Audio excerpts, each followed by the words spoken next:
Okay, and for the last 10 minutes, I'll be reading.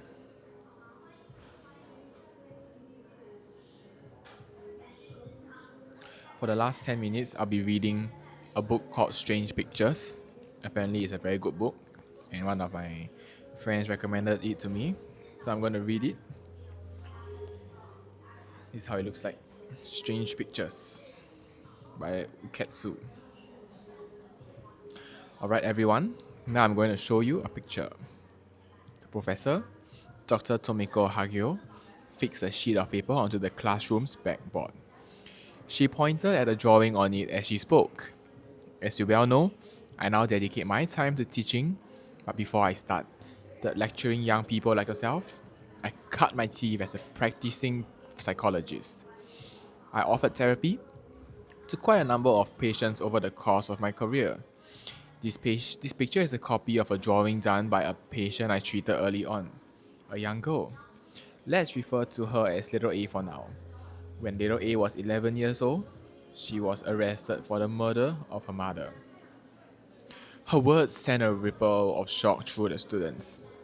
I decided to administer a drawing test when undertaking her analysis.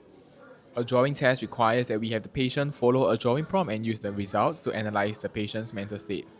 Like they say, painting is a mirror of the soul, and a drawing can often offer valuable insight into the mind of the artist. In particular, drawings of houses, trees, and people tend to be remarkably revealing. Now, does anyone find anything about this picture strange? Dr. Hageo surveyed the classroom. The students only stared intently at the picture on the blackboard, wearing puzzled expressions. Does nothing stand out? At first glance, yes, it probably looked rather ordinary, but here and there popped up some very unusual points indeed. First, look closely at the girl in the center of the drawing. Her mouth, in particular. Dr. Hageo pointed at it. It's somewhat messy and smudged. Little A had difficulty getting the mouth right, having to redraw it many times. She managed to get the other features down in a single go. So why did she keep making mistakes at the mouth? This offers us a clue to understanding her state of mind. Little A was abused by her mother.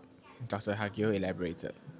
It seems that whenever she was home, she always had to force herself to smile and act happy, so as not to anger her mother. Inside, she was frightened, but her face said otherwise.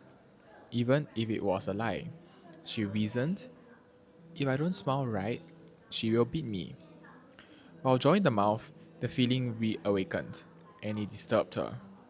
Her hands trembled, and she couldn't draw well. The same pain also arises in the drawing of the house next to the girl. Again, she pointed at the picture. This house has no doors. Without a door, you can't get inside, right? This house mirrors the girl's internal life. No one is allowed here. I want to be alone in here. It illustrates a desire for a refuge from the outside world. Now, finally, I would like you all to look at the drawing of the tree. The ends of the branches are sharp and pointed like thorns. We sometimes see this pattern in drawings by criminals. It seems to express a defiant, aggressive nature.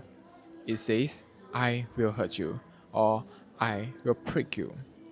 Now, as a psychologist, I had to consider all this information together to diagnose the subject. Dr. Hageo looked into the eyes of her students as she spoke, slowly and with careful deliberation. After looking at this picture, I concluded that little A had a strong chance at rehabilitation. Can you see why? Look again at the tree. This time, look past the branches and focus on the trunk. There is a little bird living in a hollow there. People who draw pictures like this display a desire to protect and a tendency towards strong nurturing love. It expresses a desire to defend the weak and to create a safe haven for them to live in. Deep inside, little A's tawny, aggressive exterior beat a kind heart.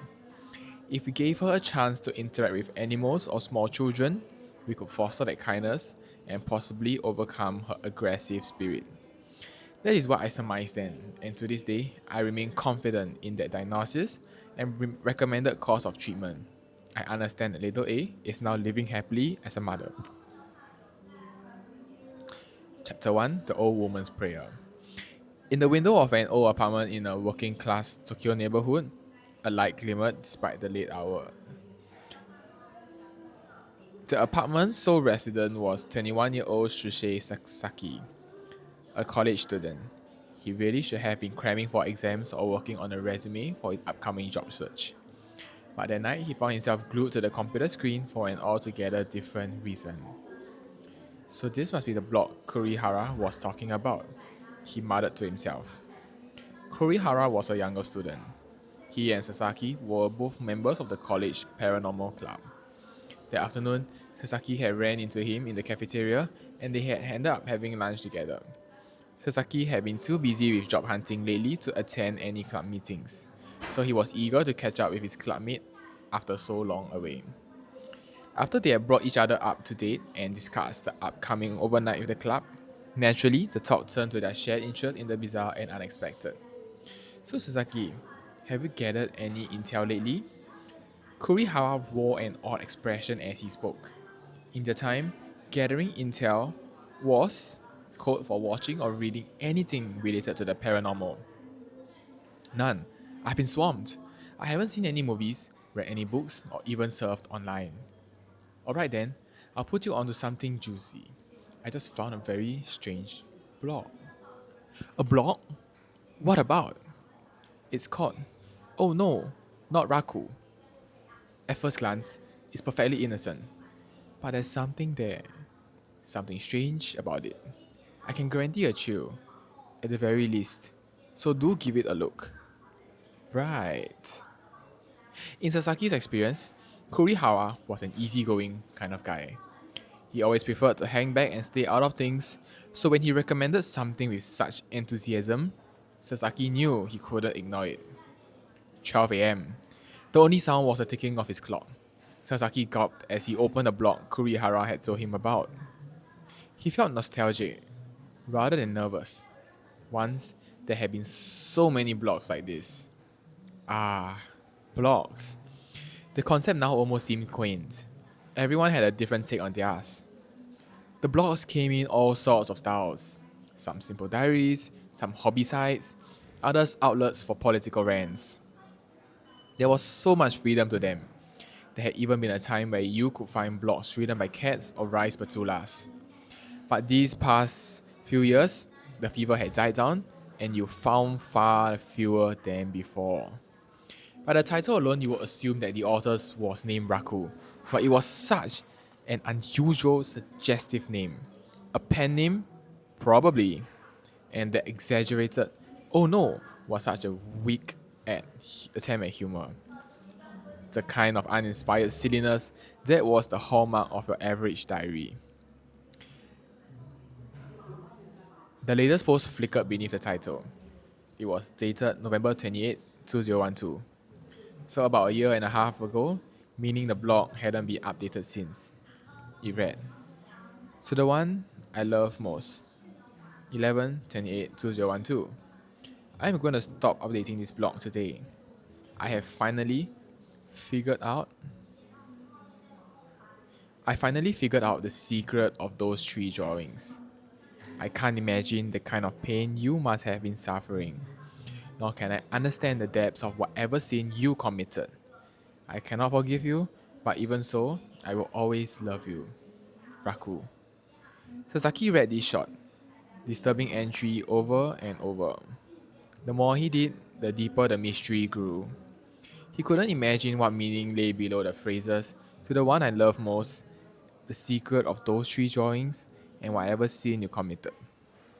So he scrolled down, skimming past entries to see if they could help him unravel the mystery.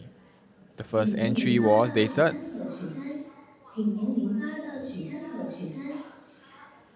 October 13, 2008. It read, Hello, I have decided to start keeping a blog from today. So I guess I should start by introducing myself. My name is Raku. I was going to post a photo of myself, but while I was setting it up, I was told it's dangerous to post personal information on the web. So here's a drawing instead. It's actually by my wife. I'll just call her Yuki. She's 6 years older than me. When I told her I was starting a blog, I asked if she would draw a photo of me to use instead of a photo. And it didn't even take her 5 minutes. That's what you get with a former pro illustrator. She's so talented. But I think maybe she made me look too handsome. So anyway, this is gonna be like a diary, just me writing whatever I happen to feel like. I plan to post every day, so I hope you keep reading. Anniversary. Hi there, it's Raku. I know I promised that update every day, but I was just so beat I went to bed without writing. Sorry, I'll do better from now on. So today, October 15th, is a very important day. It's our first anniversary. I bought a whole cake to celebrate. It was a little pricey, but so worth it. I ended up devouring 2 pieces before Yuki scolded me. Don't eat so much, you'll get fat. She's so mean. The last 4 slices went into the fridge. That's tomorrow's breakfast. I can't wait. Raku. The entries went like that, 4 or 5 a week. They were all pretty tame. I ate so and so, or we did such and such. And Sasaki found no hint of anything that could be the sin or pain mentioned in the final entry. Along the way, though, the couple's lives took a turn. Announcement. Hi there, it's Raku. So Yuki woke up feeling unwell, and it seems she went to the hospital to get checked out this morning. And wouldn't you know it, they said she had a baby in there. When Yuki told me, I was so happy I started jumping for joy. This is the best Christmas present ever. So I am hereby announcing that we are going to be a mommy and daddy. From that point on, the blog was consumed by all things baby. Raku's entries overflow with emotional writing about his expected child, as well as with concern for Yuki's condition. Morning.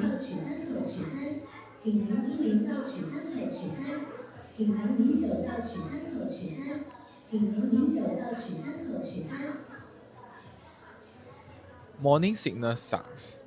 Yuki's morning sickness was really bad again today, so she could barely eat any of the New Year's leftovers. All I can do is rub her back. I feel so powerless. Oh, I've always heard that women start craving sour food when they have morning sickness. Though I guess everyone's different. Anyway, Yuki said she thought she could eat yogurt without feeling sick. And so our fridge is now packed with yogurt. And I'm off to the store to buy more. Raku. Okay, so I'm at page 18 right now. Have to head off soon. Yeah, but it's been a pretty interesting book. I'm a bit lost in the plot for the first chapter, so I'll continue reading and see how it goes. Anyways, catch you later. And cheers. I love China. See you all soon.